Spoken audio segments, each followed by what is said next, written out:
Combat le bon combat et garde la foi. Alléluia. Alléluia. Prends ta Bible.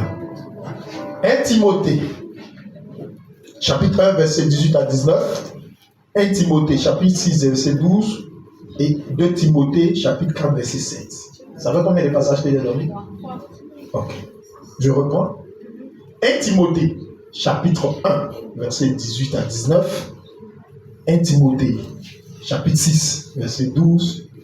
Et 2 Timothée, chapitre 4, verset 7. Le premier texte que nous allons lire, nous allons nous tenir debout. Et puis les autres textes, nous allons nous asseoir. Donc tiens-toi debout, on va lire la parole de Dieu de façon officielle. Alléluia. 1 Timothée, chapitre 1, verset 18 à 19. Lecture.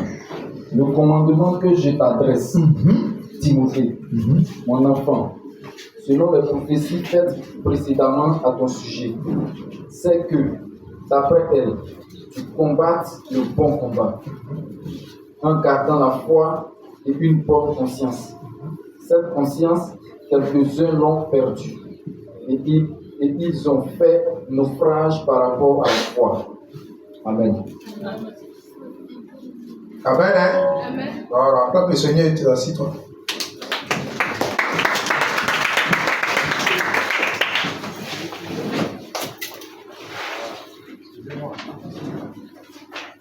Alléluia. Pardonnez-moi, Amen.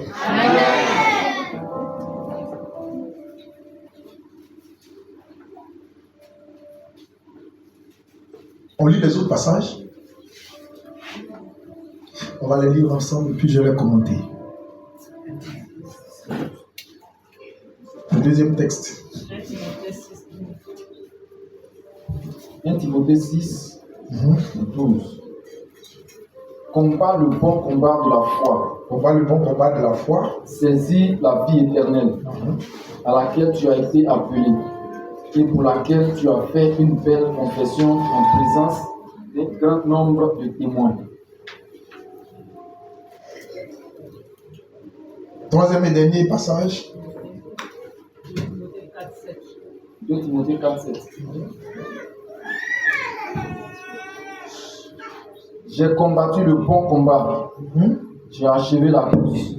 J'ai gagné la foi. J'ai gardé la foi. J'ai gardé la foi. Amen. Amen. Est-ce qu'on peut acclamer le Seigneur pour sa parole? Alléluia. Acclame bien.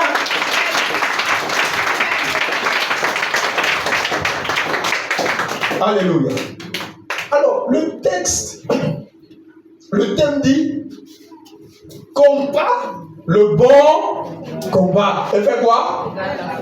C'est pas nouveau. J'ai déjà prêché et je vais reprêcher pour que tu gardes la foi. Amen. Paul qui parle à Timothée, son fils, et il lui dit combat le bon combat. Et fait quoi? Garde la foi. Pourquoi Paul dit à Timothée combat le bon combat?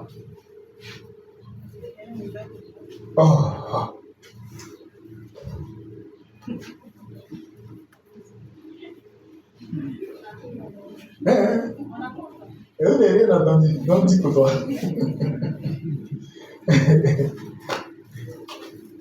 Alléluia. Ceux qui sont ici, ils parlent en dernière position. Et ceux qui sont là-bas, là. Pourquoi Paul dit à son fils Timothée, combat le bon combat? Pourquoi? Quand on te dit combat le bon combat, ou bien quand on dit choisis la bonne mangue, ça veut dire quoi? Il y a des mauvaises mangues. Tu dois faire un choix. Et la personne qui t'accompagne pour faire le choix dit, faut faire un bon choix. Faut choisir la bonne mangue. Ça veut dire que dans ce qu'il voit, il y a de mauvaises mangues dedans. Et les mauvaises mangues là peuvent te tromper. Donc, ne te trompe pas. Choisis les bonnes. Paul parle à son fils. C'est son fils. Il y a des parties du texte qui disent Paul a Timothée, son fils légitime, dans la foi. C'est-à-dire que Paul avait eu des enfants spirituels, mais Timothée là, il était particulier. Paul a écrit à Tite, Paul a écrit à Philémon. Amen. Hein? Mais dans les autres épîtres qu'il écrit à ses autres enfants-là, on ne voit pas cette proximité-là avec Timothée, et avec les autres. Cette proximité de Paul avec Timothée, avec les autres. Quand on était en institut biblique, quand on nous a demandé d'analyser ça, on a même pensé que Paul et Timothée étaient le fils biologique de Paul. Alléluia. Donc il nous parle en tant que père. Et Dieu veut nous parler ce matin en tant que père. Et puis, il y a beaucoup de combats sur la terre où tu vis là. Et ces derniers temps, on entend sur les réseaux sociaux mon combat. Et puis il identifie, c'est ça, non? Telle chose, mon combat. Telle chose, mon combat. Dans le temps, le combat des Ivoiriens, c'était quoi? Le salaire de MS Faye. C'est pas ça? Il n'a qu'à toucher les 70 millions. Bon, le combat a réussi, ça n'a pas réussi. C'est qu'il y a su. Il y a combat. Et puis il y a combat. Dieu parle à travers Paul à Timothée, mais aujourd'hui à nous aussi. On marche dans la vie, on vit dans la vie, on fait beaucoup de choses, on rentre dans beaucoup de choses.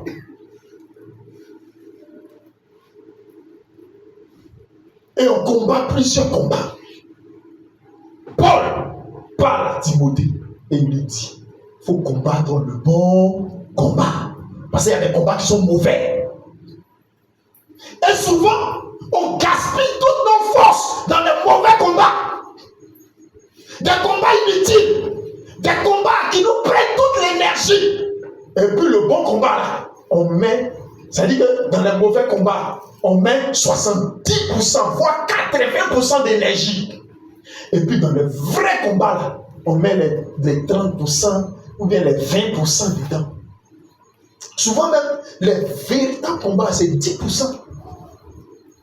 On n'a pas trop le temps. Le vrai combat de la vie du chrétien, c'est sa foi. C'est ta foi. Ta foi là, c'est ton combat. Qu'est-ce que tu dois faire pour que ta foi grandisse, pour que ta foi soit nourrie, pour que ta foi soit élevée et aille vers Dieu? C'est ça là ton combat. Qu'est-ce que tu ne dois pas faire pour que ta foi ne soit pas atteinte? C'est ça ton combat. Qu'est-ce qu'il faut éliminer? Qu'est-ce qu'il faut enlever? De quoi il faut s'éloigner pour ne pas que ta foi défaille? Amen. Voici le combat. Il dit, le commandement que je t'adresse, Timothée, mon enfant, selon les prophéties faites précédemment à ton sujet, c'est que d'après elle, tu combattes le bon combat. Alléluia. Amen. Tu combattes le bon combat en gardant la foi et une bonne conscience. Garde la foi et une bonne conscience. Amen. Amen. Cette conscience, quelques-uns l'ont perdue et ils ont fait naufrage par rapport à la foi. Ils ont fait naufrage. C'est-à-dire qu'ils se sont éloignés de la maison du Seigneur. Ils sont sortis, ils ont fait fausse route. Ils sont rentrés dans le décor. Ils n'ont pas réussi à garder la foi. Alléluia. Amen. Et il te faut garder la foi. Il te faut combattre le bon combat. Tu comprends? Ce que tu dois entendre par là. Nos vies sont exposées à beaucoup d'attaques en tant que chrétiens. Et les attaques fusent de partout.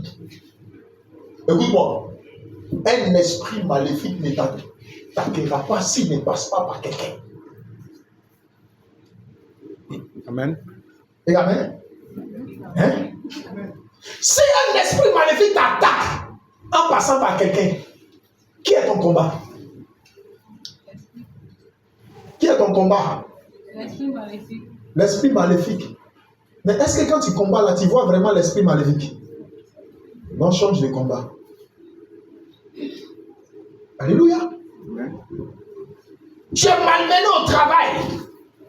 Tout est bizarre à l'école, dans ton combat maison, dans ton foyer, tout est bizarre. Tu dors la nuit, tu fais des rêves, tu fais des songes, tu fais des cauchemars même. Tu vois des gens qui ont même la morphologie de ton père ou de ta mère, qui viennent t'attaquer, qui viennent mélanger tout autour de toi. Dis-moi, quand tu te réveilles, qui est ton combat? C'est qui ton combat? Quand tu te réveilles, tu as fait un rêve comme ça. Dieu t'a parlé clair. C'est tout. C'est vrai ou bien c'est faux? C'est vrai ou bien c'est faux? Quand c'est ta maman même que tu as vue dans le rêve, et puis le rêve s'est mal terminé, et puis elle a joué un rôle bizarre dans le rêve, quand tu te réveilles le matin, quand tu la vois, tu fais comment? Hein? Tu fais quoi? Si ton visage même est serré, même c'est bon. Mais tu t'en vas droit devant elle, hein, maman. La nuit, elle dormait. Ce que tu as fait là, il faut arrêter. Hein? Si tu n'arrêtes pas, c'est la tombe qui a ta voix. Ta propre maman.